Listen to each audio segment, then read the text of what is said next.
Sa video na ito mga ka-dreamers, update po tayo sa ating mga pananim na naipunla nitong first cropping. Unahin natin itong ating mais. After 19 days, after natin magpunla, ito na siya ngayon. Pero bad news dahil sa dinaanan po tayo ng peste. Ika nga, yung inuud yung ating mga mais ngayon. Halos isang linggo na to mga ka-dreamers. Yung uod na umatake dito sa ating maisan. Sa ngayon, wala po tayong prevention na ginagawa dahil sa kulang po tayo ng mga kagamitan. Yung sprayer at yung chemicals ay kailangan pa natin mag-research kung ano yung dapat gamitin natin para dito sa uod ng mais. Kaya ito na. Yung pangyayari nito mga ka-dreamers ay Diyos na po ang bahala sa atin. Ipaubaya ko po to sa Diyos kung ano yung magiging kahinatnan nito. Kung pahintulutan ba tayo ng Diyos na magkakaroon ng magandang ani sa hinaharap sa kabila nitong mga uod, mga peste na dumapo sa ating mga mais. Pero next year maghanda tayo. Dahil sa nakita natin yung ganitong pangyayari na talagang nasisira yung ating mga mais.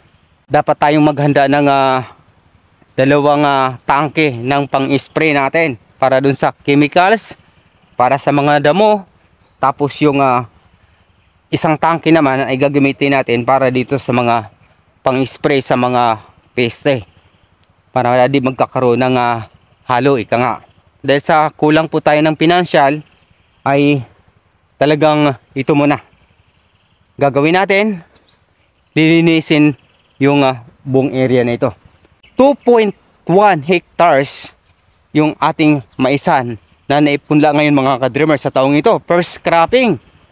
Yan. Kung mapapansin niyo sa paligid natin, hanggang riyan, sa itaas na yan, ay may mais na po tayong naipunla. At kasalukuyang busy kami ni Mama sa pagdadamo dahil sa mano-mano nga yung ating ginagawa ngayon. Wala po tayong katuwang na kalabaw para sa man-pulling or machinery. Wala pa tayo noon. Mano-mano muna.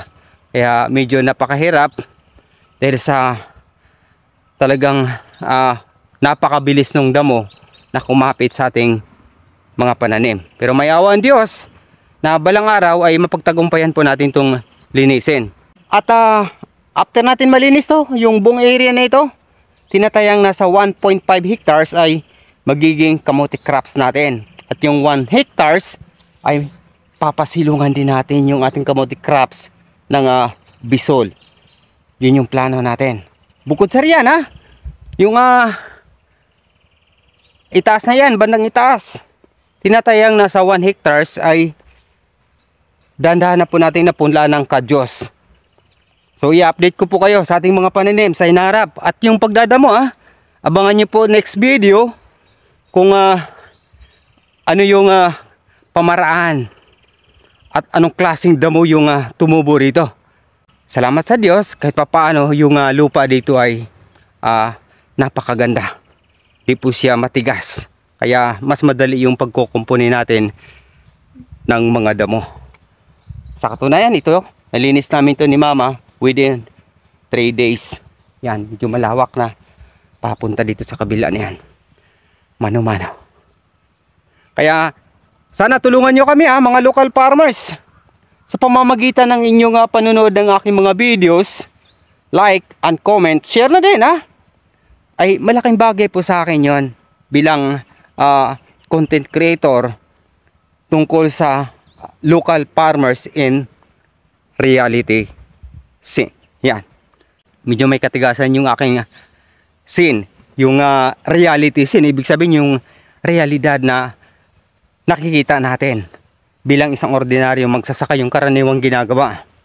Hindi ito sin ng kasalanan. Medyo matigas.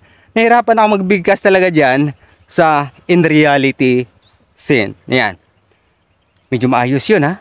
Yan.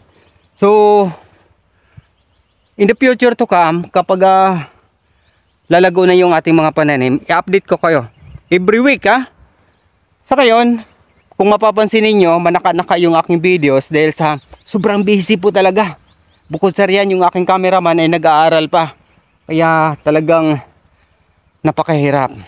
Ayan yung area na una na natin napunlaan ng kamote crops na sa likuran ko. Kaya kung mapapansin ninyo, green na green, naghabulan yung damo at saka yung ating kamote crops. Panimula, kasi kailangan natin ng malawakang area na pagpunlaan mula naman diyan sa part na yan. Magiging binhi natin para dito sa area na yan. Sa hinarap. Dito kasama kasi rice field po ito. Medyo matubig na area. Sa Cebuano terminology ay lanaban. Yan. Pero huwag kayong mag-alala kasi magiging papaya dwarf plantation area na natin ito sa hinarap. Ayan, nagkakabulol-bulol na naman tayo. Salamat sa Diyos kahit papaano. At maraming salamat ha sa inyong mga tulong ha. Sa pamamagitan ng inyong pag-share, like, comment, ay bless tayo lahat. Kaya kung bagon ka pa sa aking YouTube channel, Dreams Visions TV, maaari niyo po akong tulungan sa pamamagitan ng inyong pag-follow at pag-subscribe. At sa hinaharap, sa aking mga pangitaing panaginip ayon sa Biblia, mga tanda at kababalaghan bago ang dakilang araw ng Panginoong Hesukristo. Hanggang sa muli, maraming salamat sa pakikinig at pag-subscribe. Papuri sa Diyos, sa ngalan ng Ama, ng Anak at ng Espiritu Santo. Amen. God bless.